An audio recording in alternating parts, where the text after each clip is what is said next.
All right. Good morning, everyone. Welcome to Friday, the last day of social justice. Your tears are appreciated, but unconvincing. Yeah. Yeah. This is our last day. So we've got a few things left to cover just to wrap up this classism thing. Again, we could have spent some more time dealing with it, but there's not much time left, so we'll just kind of tie up any loose ends as best we can, and then we'll be done.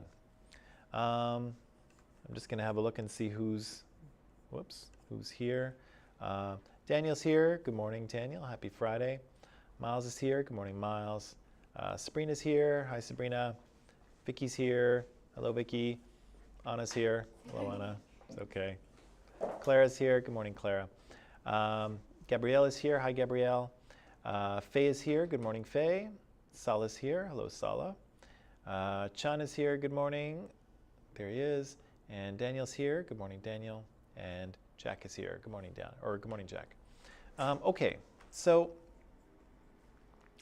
yesterday we of course were talking about classism and kind of social and economic inequalities within society. And so I said here in the US or Canada, we could kind of divide ourselves into four basic social or economic classes, although the boundaries between these social classes are not fixed, they're not hard and fast, so nobody knows exactly where the boundary is. Everybody kind of divides up society a little bit differently. And again, you can kind of move between these boundaries of social and economic class, right? So you can fall down the ladder, or you can actually climb up it sometimes. And again, depending on the country you come from, sometimes that ladder is higher and sometimes the ladder is lower. And sometimes in some countries it's easier to climb the ladder, and in some places it's much more difficult, right? So some places have more social mobility and some places have less. We said that kind of, I guess one of our concerns might be the people at the bottom of the social ladder, right? People who are living at or below the poverty line. And we said that however you decide to, kind of wherever you decide to draw the poverty line in your society, it basically means that these are people who cannot afford food, shelter, and clothing. Just the kind of the three basic things that people need to survive. People below the poverty level cannot access these things, right? And so we should be rightly concerned about these. We watched a little video talking about wealth distribution in America, and I feel like some of us were maybe somewhat surprised by that video, maybe at least a little bit. But as you can see, what people think is, good morning, the sort of wealth distribution that people think is ideal is pretty far removed from what Americans actually think the wealth distribution in their country is. And even that's pretty far removed from what it really is. And so, as you can clearly see here, a very small collection of people have most of the wealth of American society. And so I think they said in the video that they estimated that the total wealth of the US was $54 trillion. And only a small collection of people hold most of that money, right? And again, the question is that desirable? And the graph here actually answers that no, it's not, because what people think is desirable is the graph along the bottom, right? That's what people think society should be. And as you can see, it's pretty far removed from that at the moment. And kind of with every passing year, it gets worse, right? The inequality in the US seems to get worse. We'll see if that starts to turn around. I know there's a lot, we have the Democrats we have a Democratic president and maybe a Democratic Congress. Maybe they can try to reverse that. I know there are more progressive policies that might address something like this, but we'll see if they're able to make any changes. In talking about why we have a situation like this, we watched this video on the causes of inequality, and we said that changes in technology, globalization, truly transnational global companies like Apple or Amazon, the fact that trade unions are on the decline, and the fact that a lot of work is being automated now, right? So there were, people who worked jobs in the past are no longer needed because machines can do what they do, right? And so, and again, the concern is that it's usually people at the bottom of the social ladder who are going to lose their jobs, right? So all of these kind of computer programs and robots and things, there aren't going to be any completely robotic heart surgeons out there, right? You still need a human being to do that. But do you need a human being to run your groceries through? Not really. You can do it yourself, right? And often we do. So again, automation is increasingly kind of moving people out of jobs that are kind of more repetitive or more simple. But again, the question is, where are those people going to go, right? Where are they going to find work after? And it's a real concern because society is becoming more and more automated, right? Either, again, with robots or machines, or simply just with computer programs and algorithms that can do the work that, people used to do in far less time and far more accurately and more cheaply. What do you think? Should I worry? Do you think teaching is do you think in like a few more years there'll be like some sort of robot sitting up here? No, teacher will never gonna be jobless. Never? Yeah, never. Why not? Like robots, like they're smart, but they don't have like emotion. The teacher has. Yeah. No, like You need emotions to be a teacher? yeah. Now you tell me. But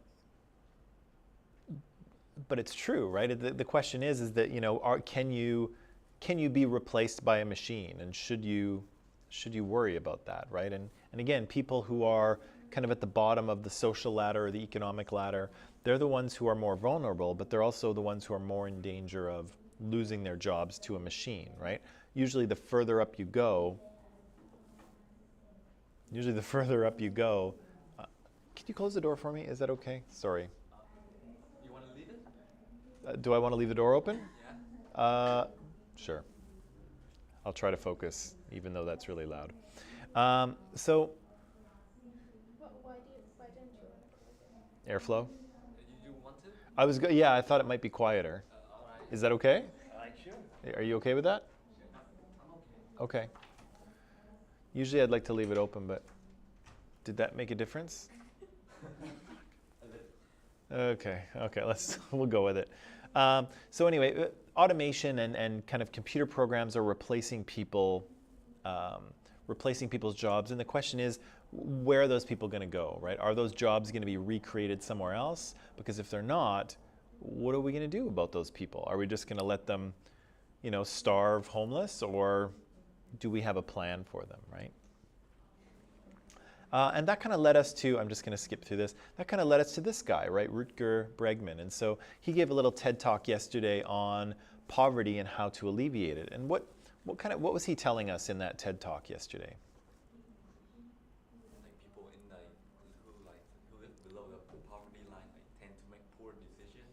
Right. Because their brains messed up when they're in a hard situation. Their brain is messed up when they're in a hard situation. It's true, and all of our brains are, right? So when you're under stress, when there's not enough resources, when you don't have enough sleep, when you're scared or upset about something, our brains start to work a little bit differently, right? And we start to make different choices. And so, yeah, Rutger's point here is that if these people are constantly living in a situation where there is scarcity, they don't have enough money or food or clothing or whatever they need, just even to survive.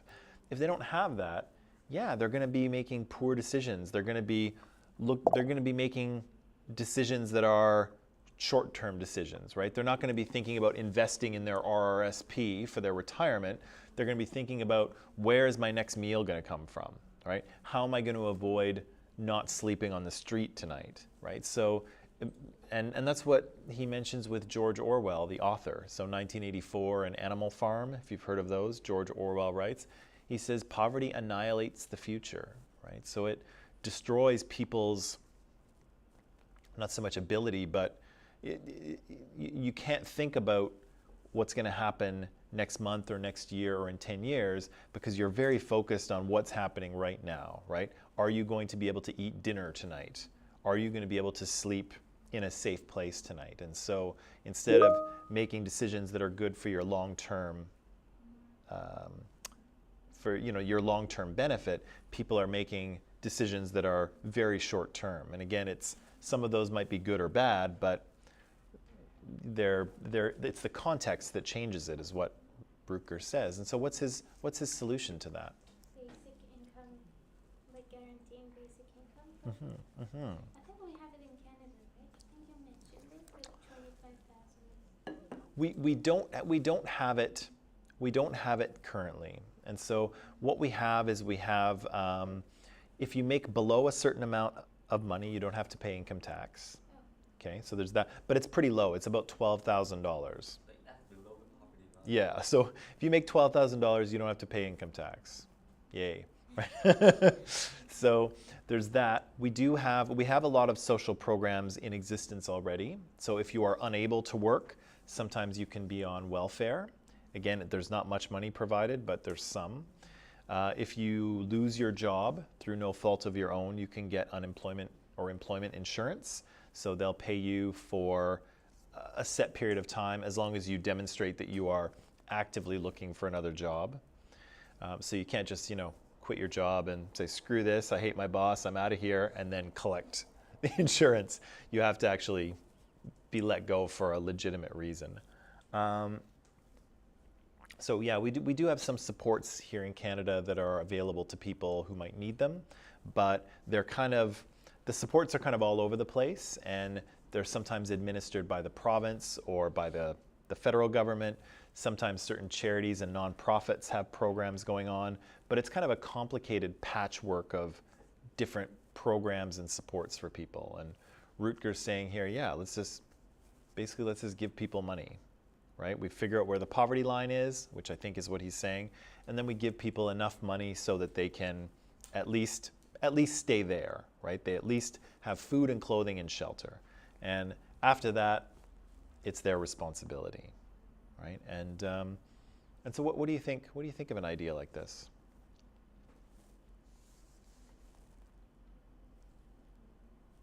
Pretty good, but like some people object that, like working people. Yeah, it's a big, there's some ideology and cultural values that need to be overcome, right? Because we're kind of conditioned to think that we all have to work, right? We all have to pull our weight. There's an idea of meritocracy and individualism again, I won't speak for your cultures, but in this culture. And so, yeah, like you're supposed to take care of yourself. You're not supposed to sit around and let the government just send you money. If you want to earn a living, you've got to get out there and get a job and provide for yourself and maybe provide for your family. That's what you're supposed to do, right? You're not supposed to just sit there and collect government money. That's, lazy and, dishonest and not desirable, right? So there are these kind of ideas that people have to sort of overcome. And it was interesting when he talked about that experiment in Dauphin, Manitoba, where they tried that universal basic income in the town. And did everyone just quit their jobs and stay home and watch TV? No. Who worked a little bit less? He said two groups of people worked a little bit less than before. Who were at school and who were mothers? Yeah. So women who had recently given birth took a little more time off. That's good. And students worked a little bit less and they stayed in school longer.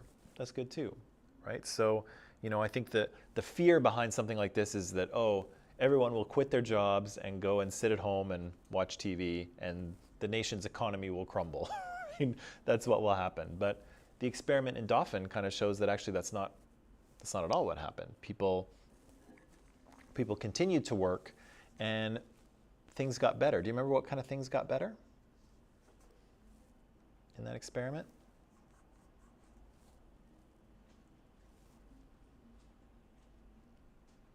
No? It stayed like that? Or Yeah, the experiment ran for a few years, I think maybe 4 or 5 years before it was ended.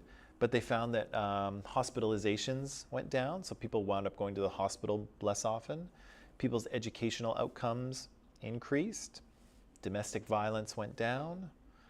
So there were kind of social benefits, right, to providing people with just a base level of existence. And again, we're not providing people with a lavish lifestyle. We're just saying, you have the right to eat and have clothing on your back and have a roof over your head, right? You, as a human being, you have a right to that. That's kind of what we're saying. Again, not everyone agrees with this kind of approach, but Rutger's saying it's possible. It's something that we can do. And to some extent, we kind of did it during the pandemic, right? There was those CERB benefits, right? The CERB from the federal government. And yeah, basically they gave people money just to pay their bills, right? Because immediately everyone was in lockdown, they couldn't go to work, everything had come to a halt. And so the government, I think, rightly recognized that, people have to eat, they have to pay their rent. And so they just started sending out checks to people. And of course, there were loopholes. Some people took advantage of those checks that they shouldn't have. And, the government will track them down eventually and make them pay it back. But, we kind of almost experimented with that, right? Giving people money just to pay their bills while we were locked down, right? And so, we've kind of flirted with this a little bit, we've kind of flirted with this idea a little bit here in Canada during the pandemic. And again, we have lots of social supports anyway, but is this something that might be useful? Is Rutger's question to us anyway. Right, so this is just kind of a summary of what he said, right? And so his point is that people who are in poverty, it's not a personality defect, right? It's not that there's something necessarily wrong with them.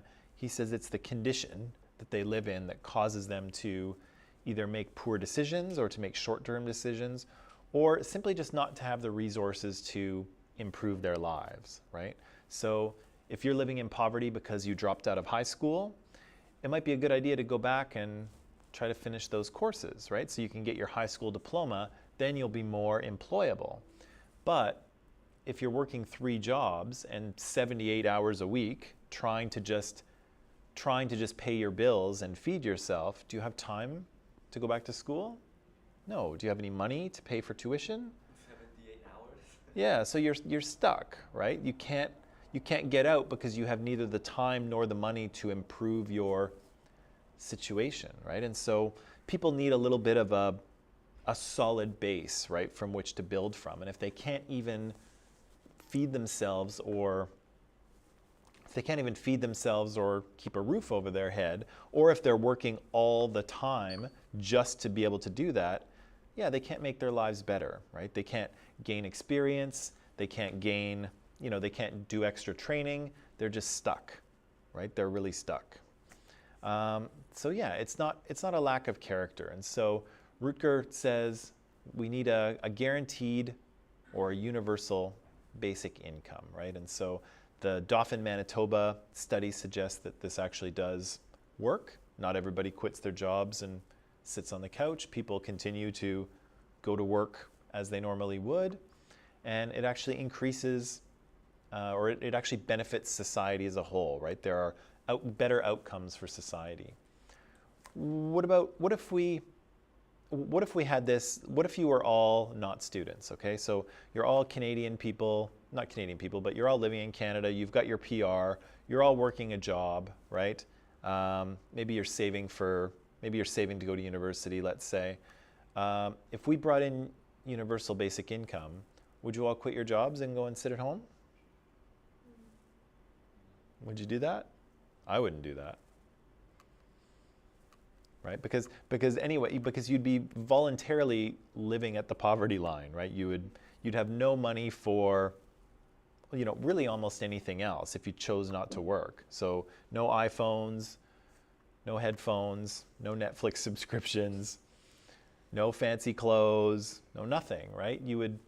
you would have to work in order to get any of those things at all. And so again, how many people are going to find it attractive to quit their job and go sit at home and just have enough money to survive? I don't think that's a choice that most people, if they had the choice to make, I don't think that's a choice that most people would make. I wouldn't make it. There's no way, right? I'm not going to go and sit at home and make way less than I make now.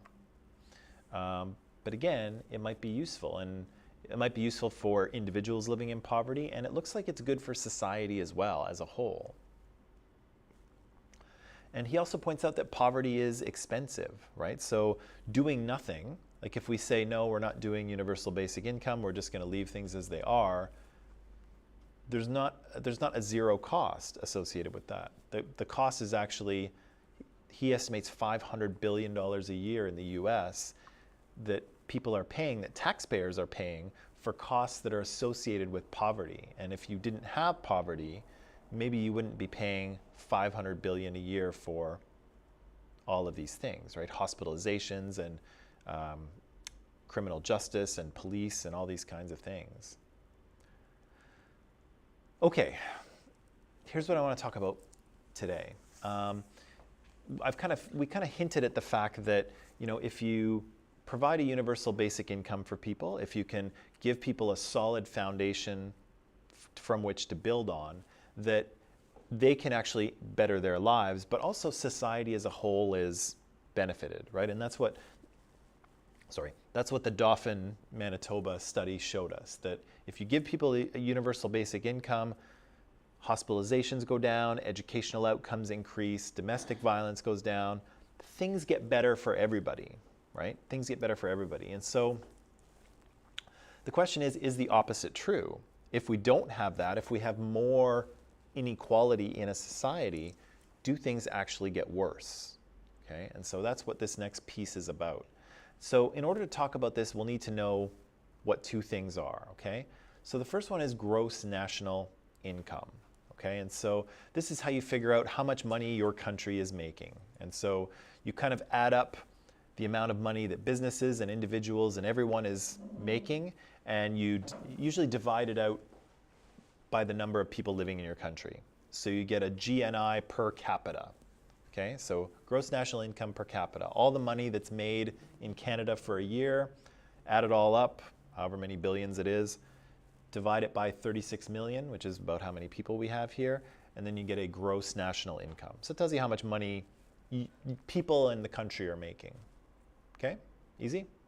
Easy peasy? Yeah. Okay. Second one is GDP, gross domestic product. And so again, this is kind of the market value of all final goods and services in the country, okay? So this is kind of a measure of the economy, right? How productive and well-running is your economy?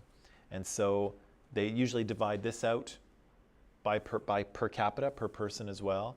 So GDPs, I think, in the world range from, I think they range from around $55,000 or $60,000 per capita per year, all the way down to about $400 per capita per year. So there's kind of a wide range of countries in which they have, you know, very large, wealthy economies where there's lots of economic activity, and some countries have quite a bit less economic activity, okay? So GDP kind of measures how good your economy is. Gross national income is kind of how much money people are making. Cool? Okay, you kind of need to know that for this next part. And so, yeah, to show you a little bit here, this is a map of gross national income. And so you can see here the countries that make more money are kind of in the darker green color. And then as countries become kind of less wealthy in terms of income, they kind of turn to, you know, sort of a lighter orange or to a red or to a dark red. And so you can pretty clearly see some global disparities, which probably aren't a shock. To most people. I think you would probably guess this is how it works out in terms of richer countries and poorer countries, right? And then the same map with gross domestic product. So who has the sort of strongest, biggest economies, right? And so the darker colors, of course, are the sort of bigger economies, and the lighter colors are the smaller economies. Cool? Okay. So that brings us to this TED Talk that I have for you. And the TED Talk is given by, I believe he's an economist. His name is Richard Wilkinson. And Richard Wilkinson is asking that question that I just asked you a number of minutes ago. So if providing a universal basic income and sort of minimizing social or economic inequality within society, if that's good for society, does that mean that inequality within a society is actually bad, right? If you have people, you know, like I pointed out, like Elon Musk and Jeff Bezos and people like that, if they have billions and billions of dollars and other Americans have nothing at all, is that actually a bad thing? And is it bad for society, or is it just bad for the people who have nothing? Who's it bad for? And so Richard Wilkinson is going to talk a little bit about this and try to explain to us what he's found, okay? Okay, so for online people, the link to this video is in Microsoft Teams from yesterday. It's the last link in the series of 4, so you can watch it. We'll watch it, of course, in class here, and then after the video is finished, we'll come back and talk a bit about it, okay? So I'm going to turn you loose to watch that, the video. It's in Microsoft Teams. It's the 4th link that I provided from yesterday, okay? Well, we'll see you in just a bit.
microphone on. Okay, let's take a very quick break. Not a very quick break, the same time we always take. Take a quick break, we'll come back and we'll kind of unpack what Richard Wilkinson has said, and then we'll try to tie this all up and put a bow on it. Okay?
Okay, and we are back. So we've watched this TED Talk with Richard Wilkinson here, and what would you say is kind of his main point? What would you say is his argument here? So in short, like what he trying to say is that like income, because of income equality, like the quality of life of the country like decreased.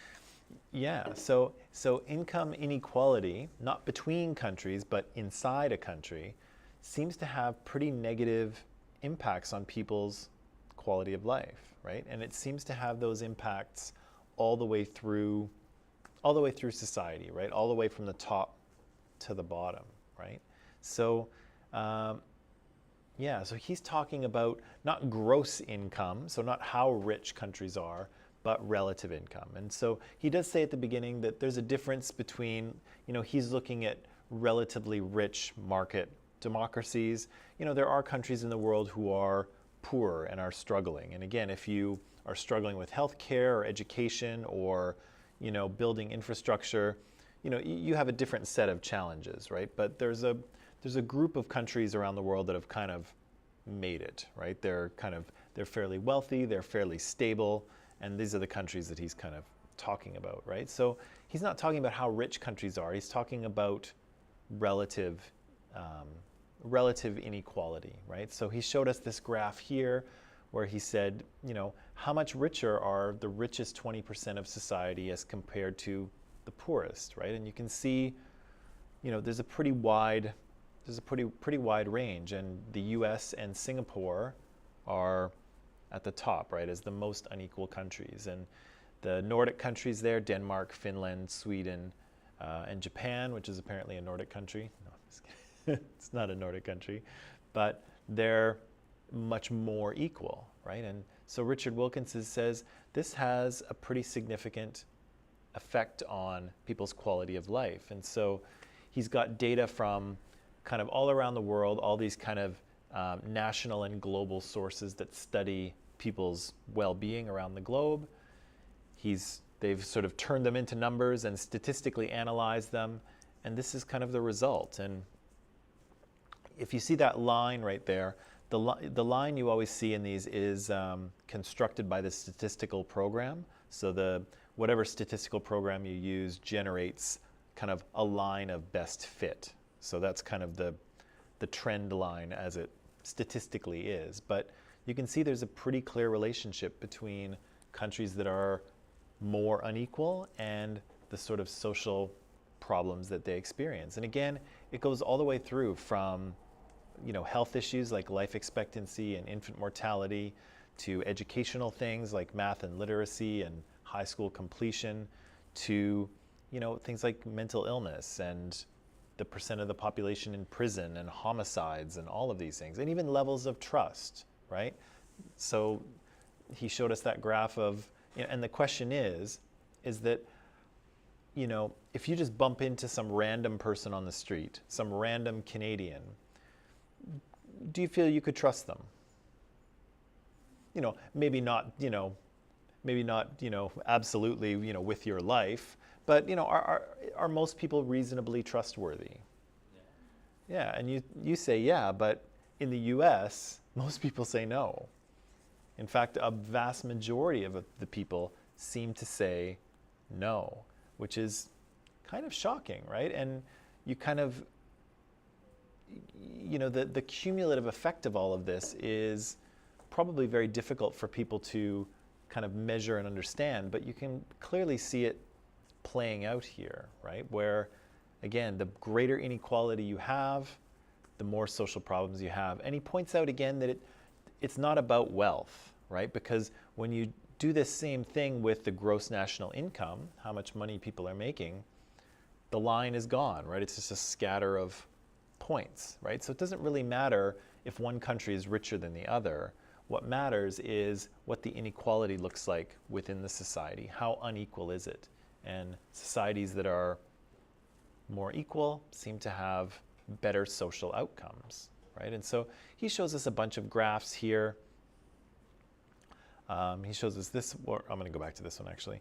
He shows us this one, and when he's showing us this, he's talking about infant mortality. So this is children who die before the age of 2, okay? And so This is children who die in childbirth or of childhood diseases or whatever. And of course, historically, infant mortality was quite high because prior to sort of medicine, childbirth was a dangerous thing. And lots of children die in childbirth and die before they were 2 years old, and women as well. But, as time has gone on, childbirth has become less risky and there's more medical interventions. But even so, when you look at this, you see that as you move up the social ladder, right? So if you look at the red, as you move up the social ladder, infant mortality decreases, right? So the families that are making more money and have a higher social class, they're experiencing less infant mortality. But when you compare it to Sweden, Sweden has more equality, and the infant mortality is lower across the board. So even though there are rich people in England, they might be super rich and they might be the richest ones around, but they'd still be better off living in a more equal society like Sweden, right? That's what the graph is trying to show us. And so yeah, there's all kinds of ways in which this seems to affect people, right? And so in terms of health, in terms of social relations and family relations, and in terms of what he calls human capital, right? So the potential of the people in our country to be productive and contribute to their community and to their society and to the economy, all of those things. And income inequality, Richard Wilkinson says, income inequality damages all of these things, right? And do you think there's a cost for that? There's absolutely a cost for that, right? All of these things, drug abuse is a costly thing, right? People are hospitalized all the time. Sometimes they commit crimes. They have to be arrested. We have to pay police and judges to sentence them, and then we've got to send them to prison where we pay for them to stay in a prison. Things are expensive, right? Infant mortality, not so much costly, but quite sad and tragic, right? Mental illness is expensive. All of these things kind of damage the social fabric of the country, but also cost a lot of money in the process.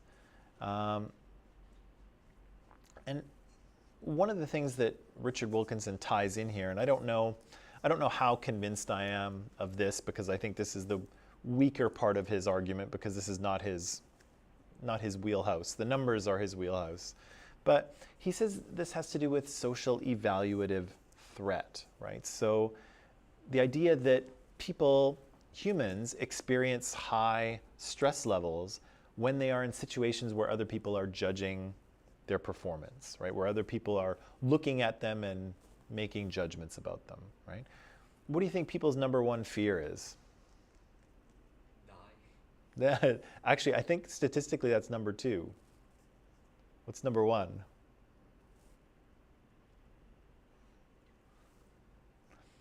I think, I might be wrong about this, but I think it's public speaking. Oh, yeah. Yeah. True. Yeah, public speaking is like people's biggest fear. There's when we watched those Seinfeld clips earlier in the year, Jerry Seinfeld he does stand-up comedy as well. And one of the jokes I remember him saying is that he said, people's number one fear is public speaking. Number two is death. He's like, people are more scared of public speaking. And he said, statistically speaking, if you're at a funeral, you'd rather be the guy in the coffin than the person giving the eulogy, which is funny, but also true, right? And so, yeah, people experience a lot of stress when they feel judged, right? And particularly when they feel negatively judged, right? And so what does it mean to live in a society where there's no trust and there's high inequality? And if you're, poor or even somewhat poor, people, look down on you, right? And not only that, but when you have massive inequality, there's always somebody above you looking down, right? Because you have so much inequality. There's so many people that are vastly richer than you. And again, is that Is that good for society? Is that good for the sort of mental and social and psychological health of the entire country for people to be so greatly unequal? Oh yeah, okay, I'll talk about this. So he says that there's some, fixes we could put into place, right? So we could try to constrain salaries a little bit. Is there any reason why, the CEO of a massive company needs to be paid, $20 million a year? Is there any, does that make any sense, right? Or can we constrain that? The other thing he says is taxation, right? Taxation is a great way of constraining people's incomes. And so if you make more than a certain amount, maybe you pay more tax, right? Here in Canada, we kind of do that, but not so much. But what if it was a situation where if you make more than $2 million a year, you have to pay 50% income tax? Like If you, the cap's like 40%, right? yeah. If you make more than $5 million a year, maybe you have to pay 70%. Not gonna happy with that. Well, they're not going to be happy with it. But the question is, does that matter? Because when their ability to make vast, vast sums of money, their ability to make that money, what does that do to society, right? And the things that it does to society, who gets to pay for all that? We do, right? All of those negative outcomes that cost money or reduce human capital or productivity or just create human misery, who pays for that? Is it the rich? No, it's the regular, huh?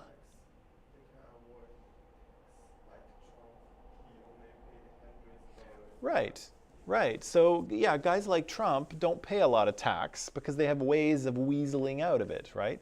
But who pays for all of those costs? The people who can't weasel out of it. The people like you and me, right? I'd love to be able to weasel out of my tax bill, but I can't. There's no way for me to do that. Actually, I'm kidding. I like living in this country. Taxes are fair. I kind of cringe when I look at how much I pay, but it's worth it. I'm not trying to weasel out of my taxes. But the little people wind up paying for it. And the little people wind up suffering at the same time. You get to pay for your own suffering so that some people can make $20 million a year. And I ask you, is that reasonable? Is that good for society? Is that good for everybody? And again, you don't have to answer, but it's a question, right? Was I going to say something else?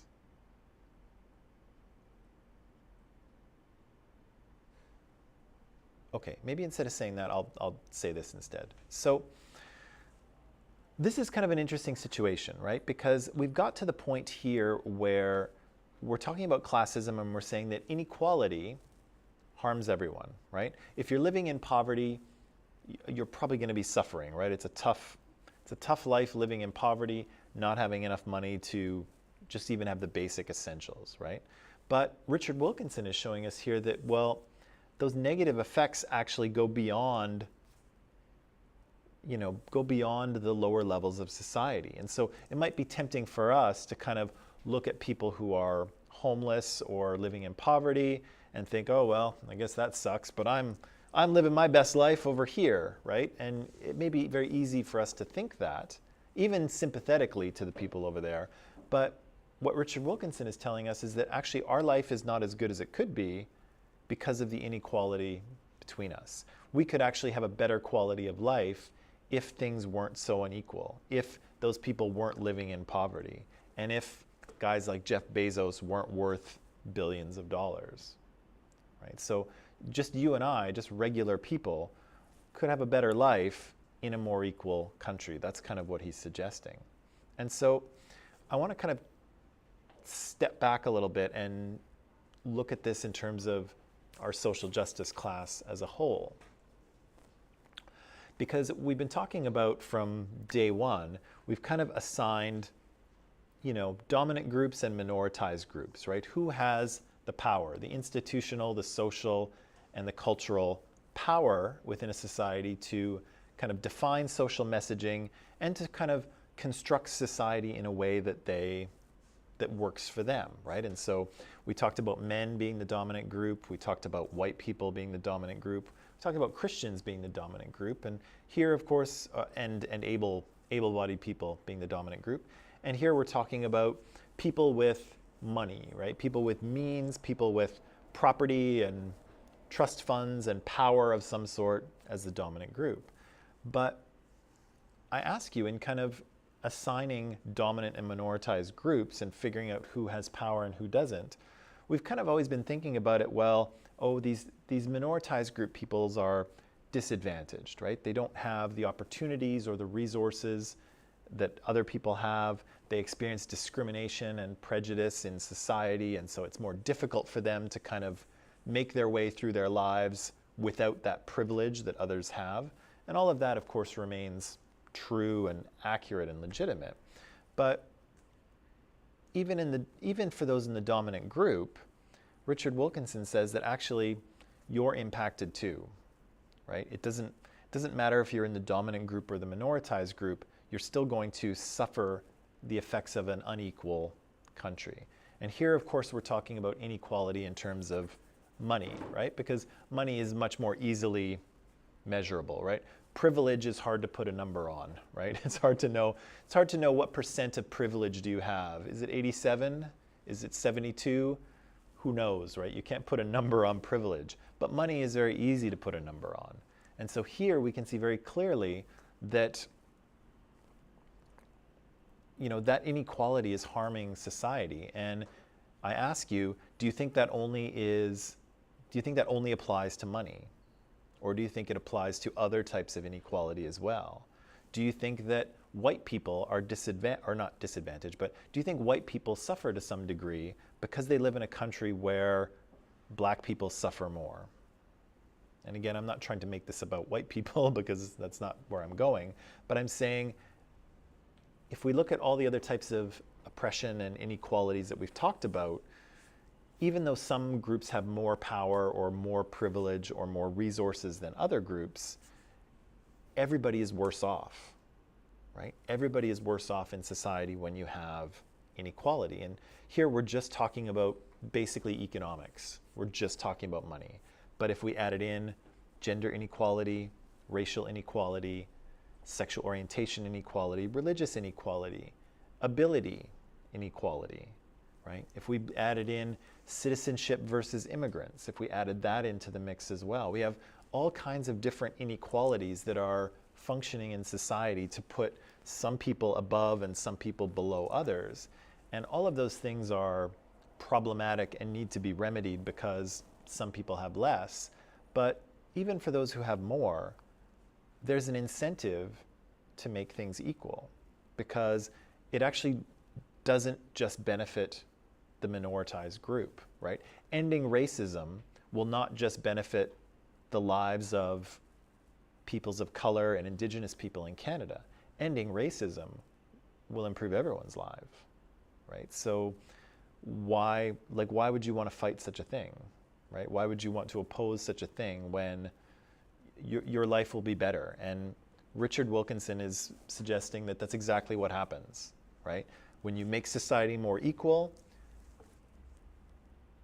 society becomes healthier, right? People trust each other more. Kids do better. They do better in school. People are healthier. People are less violent, less prone to commit crimes. All of these things, all of this kind of human suffering and misery and money that gets spent on things that you don't really want to spend money on, like prisons and things like that.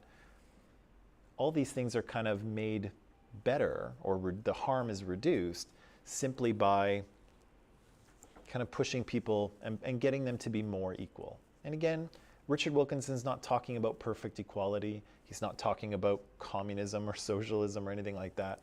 He's just saying, can we make people a little more equal, right? Can we, bring people above the poverty line, and can we constrain the people that are, that have 20%, the 10 people that have 20% of the wealth of your country or whatever it is, right? Can we do something to fix that? And we can, right? There are very easy fixes, particularly if you go the tax route, because it's very difficult to avoid paying taxes. So things can be done, but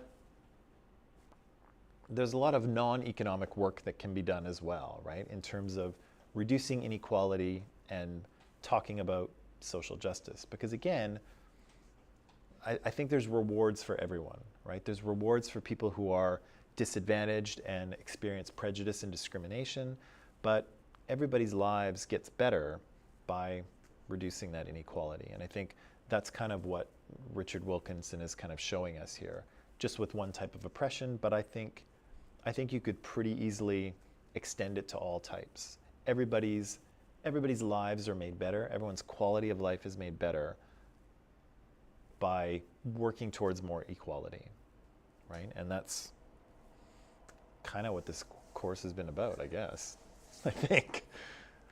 Yeah.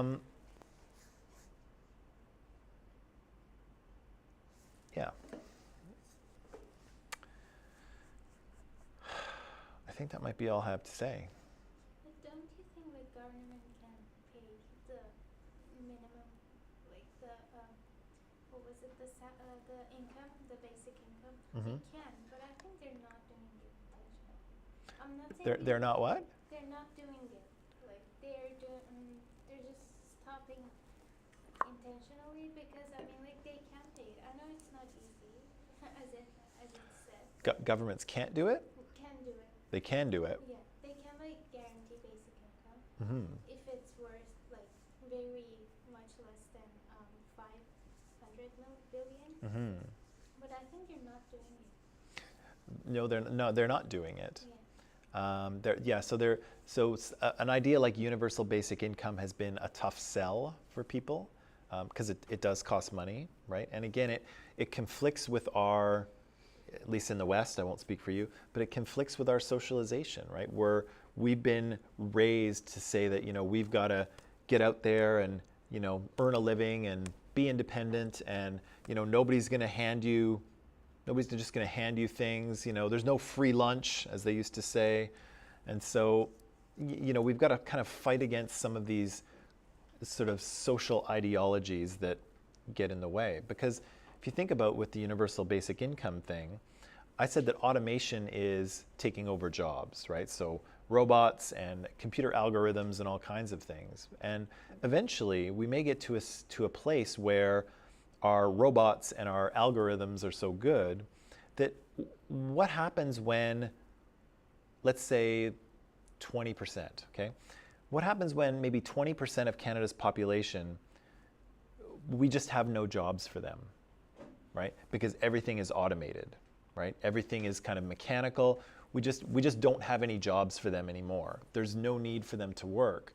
What are we going to do with all those people? Are we just going to say, well, tough luck, I guess you're going to go hungry? Or are we going to do something, right? Are there going to be people who are going to be paid just to be here and live in society, even though we just don't have any actual employment for them? There's just no jobs anymore, right? And politicians are kind of obsessed with creating jobs. We got to have more jobs. But of course, more jobs are going this way, but automation and computers and artificial intelligence are kind of taking over jobs out the other side. And so will we get to a point where there's just not enough jobs to go around, right? Things are automated, things are mechanical, lots of work gets done really without any human involvement or with minimal human involvement. So the people who we just don't have jobs for anymore, what's going to happen to them? And universal basic income is kind of a step towards acknowledging that and just taking care of people who, it's like musical chairs, right? They might be left without a chair when the music stops, maybe through no fault of their own. But again, if we don't think about that, what are we going to do when these people can't find jobs because there simply are none, right? There are no jobs for them. Then what? And so it's true, governments haven't done it yet, but I think it's an idea that keeps coming up. And to be honest, I can't speak for any other country. I think in Canada we will get there. I think we will we will wind up with some form of universal basic income eventually. And actually, I think the pandemic was almost pushed us a little closer with, handing out those CERB benefits and things like that. I think that was almost a step towards that program. So I think we'll get there. It just takes people a little while to get used to an idea when it's kind of in contrast to their social messaging, I think. Yeah. Okay, so what else do you want to talk about? Because I think I'm all out of social justice. I have a prediction. Okay. Like in the future, I think that like robots will do everything for us, and the government will give us like basic income thing, and like we just live our life. We're not gonna work. Like robots will do everything for us. Well, you're jumping way into the future, Yeah. but even in a, like, I think you will definitely see this in your life, and there's a good chance that even I may see a point where, yeah, there are people who just don't need to work because we just don't have, there's just no job for them, right? Everything is getting done, society is productive, and there's just no jobs for 15% of our population. So some people may get paid to do nothing, or maybe people will start working part-time, or the sort of the rules of people may work less, right? Now there's kind of a standard roughly 40-hour work week. Maybe we'll go down to like 30 or 25, and people will job share a little more, or I don't know what it'll look like, but the society and economy will change as a result of that technology. And so how it changes is an open question. But I think a Canada-like country, a country like Canada, is much better, is in a better place, because I think we are more collectively minded here in Canada. And so I think we're more open to exploring ideas like that. A place like the US is much more individualistic and conservative, and so I think they're going to have trouble, making that kind of, getting their heads in the right place, if you will. I think Canadians are much better at kind of thinking about the good of everyone rather than just what's good for them. And again, I think we saw that during the pandemic too, where for the most part people were asked to follow the rules, and for the most part people do without too much fuss, right? There's always a few, right? There's always a few, but when Bonnie Henry says everybody should wear masks, lots of people were already doing it and will listen to her, right? Whereas in the US, it's like their political leaders are like, please, for the love of God, wear a mask, people. And they're, no, we want freedom. And so it's, even they're going to have a harder time with a transition like this, I think. Whereas I think Canadians are better set up to make a change, because again, we're a little more collectively minded, and we're a little more focused on the common good. We're still pretty individualistic, but we are a little more focused on the common good than maybe some other places are. But I guess we'll find out. You'll find out for sure. I will probably find out, depending on my life expectancy. You said you live like 100, right? Huh? Like you live Yeah, I should be able to make it to 100, I think. I don't think so. Some mornings it feels like it's not going to happen, but yeah, I think I should make it to 100.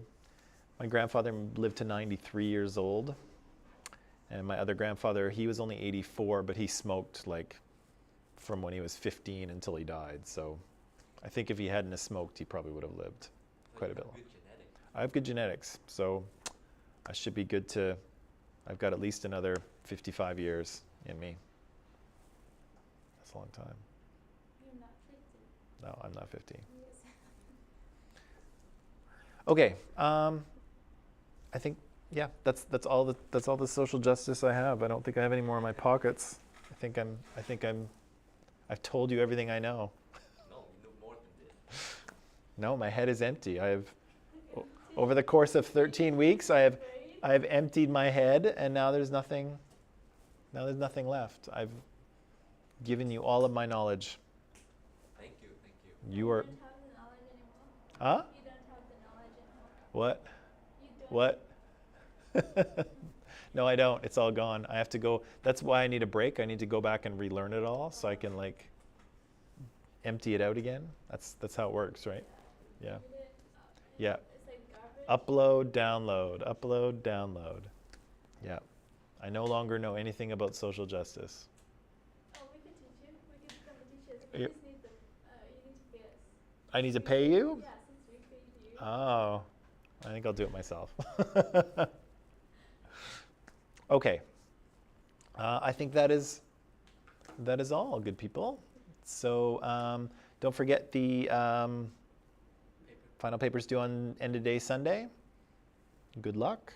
Good luck with all your other finals.